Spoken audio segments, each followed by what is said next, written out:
Back for more Bay Sunday now. Would you like to turn your inner passion into a life of great success? We all have it, some deeper than others. We just need to harness it and believe in ourselves.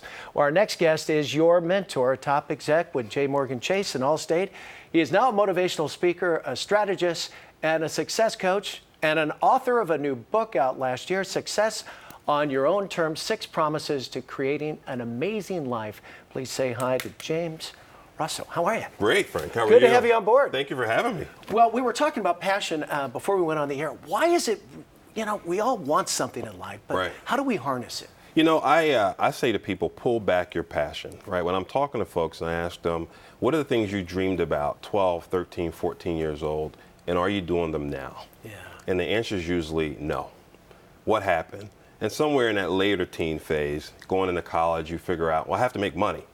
And for some reason, people pivot and believe that they're mutually exclusive, being able to make money and operate in my passion. Right.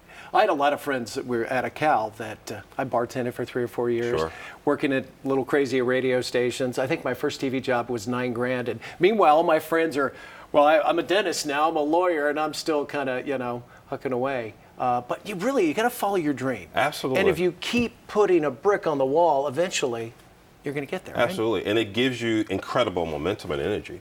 When you're operating in your passion, I have 3 passions. I love helping people, I love innovation, and I love music. When I'm doing all 3 of those things, my days can be endless, right? Because I'm just having so much fun at it. Give our viewers an idea of your path to get here. Well, I spent 11 years at J.P. Morgan Chase as a senior executive there. I spent 3 years at Allstate as an executive there. And before all those things, I worked in human resources, I worked in operations. And during the course of that, I had some great mentors who helped me focus on some key things about my life. What's most important in my life?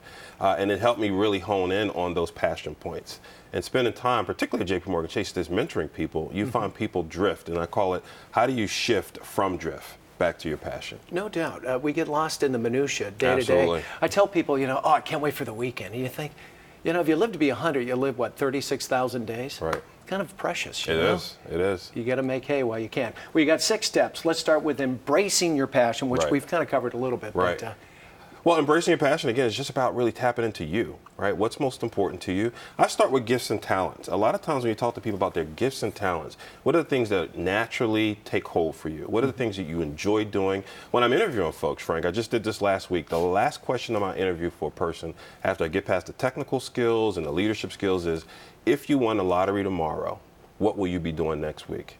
After the trips you've been thinking about, the hiking, the boating, and all those fabulous things, then what? And that's when their face lights up. And they go, I've always wanted to do this. Why aren't we doing that?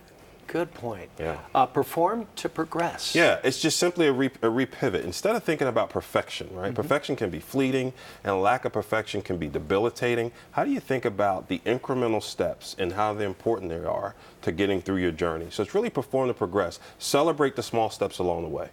I like this next one, promote with purpose. And I would be real, be authentic, right? Absolutely. And it's about being personable and purposeful. Not being a slick sales guy. It's not about just running around the building and handing out your cards. But you're really trying to help people understand, this is really what I want to do. These are the things I've done, and here's the things I think I need to do to get along that journey. And I guess the next one, remember where you came from. Parlay your platform. You Exactly. are the sum of your parts, right? Exactly. And it's so funny because we often think about things from the perspective of, I'm not where I want to be. But where you are is really important. You've done a lot of things to get where you are, and the culmination of all those things makes a difference. And you can't underestimate the people around you and how much they see in you already. And put it into action. Put it into action. So after the theory's done, so after you've identified your passion, you started to perform, how do you lay out a game plan and stick to it? It's almost like the first of the year, right, where the parking lots fill up at the fitness centers. How many folks will be there 90 days later? How do you make that a habit? And along the way, I think as you get older, you accumulate stuff. But Absolutely. You decide, I got a mentor or something. You want to get back. You want to leave a legacy. Absolutely. And you can do it during your journey. You don't have to reach your destination and go, oh, now I can give back. That's right. Because it's going to make you all the better along the way. And in my personal opinion, it's one of the most important steps. I bookended it on purpose. Pursue your passion is number 1, and giving back, philanthropy, number 6 are on purpose, because you have to do that to keep the cycle going. Great stuff, James. All the best. Thanks for coming in. Thank you so much. So enjoy chatting with you. Appreciate it. To buy a copy of James' book, just log on to Amazon.com. There it is. Success on Your Own Terms, Amazon.com. More Base Sunday right after the break. Stay right there.